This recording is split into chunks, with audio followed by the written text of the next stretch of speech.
motivasyon nyo kung bakit kayo nagpagtulungan sa Awesome Dental Clinic para tumulong sa mga taga-Tondo? Ayan, kasi maganda yung adikain ng Awesome Smile and Dental Clinic. Ang gusto niya makatulong. Hindi lang naman to pera-pera. Siyempre, alam naman natin na hindi natin minsan na bibigyan pansin, lalo na yung mga ngipin. Dahil siyempre, inuna natin ang mga pagkain sa bahay, bigas at tungalolo pang paggastos, pagbaon sa school.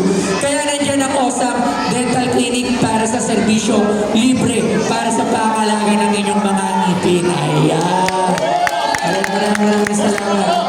Bakit po Tondo ang napili nyo tulungan? Siyempre, taga dito tayo, mahal natin itong Tondo. At ako, hanggang sa kaya natin may bibigay ng tulong, babaksak natin dito sa Tondo District 1. Ayan. Maraming salamat. Ano ba? May plano po ba kayong tumakbo?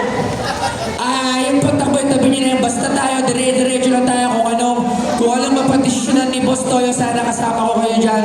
Basta tayo, magbabaksak lang tayo ng magbabaksak ng tulong. Yun lang na muna. At isang tabi mo natin kung ano man yung mga nasa isip natin. Ang importante, nakakapagbigay tayo ng kahit konting tulong sa bawat nandito sa District 1. Ayan. Boss, last time. Bakit naman po Awesome ang napili nyo? Siyempre kasi bukod sa napakabait ng ating doktora, parehas lang kami ng adikain na makapagbigay ng tulong at mapagamit ng mga libreng serbisyo.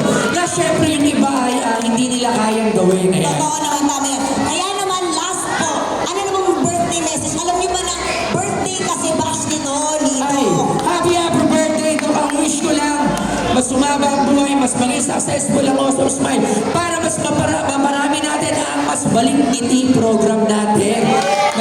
Susunod yan, hindi mga postiso at kung ano-ano pa. Meron tayong mga programa para dyan. Ayan. Abangan nyo lahat yan. Maraming salamat po. Maraming mga sa tulong na ibigay ni Boss Toyo sa Tondo. At para kay Doc Sam naman po,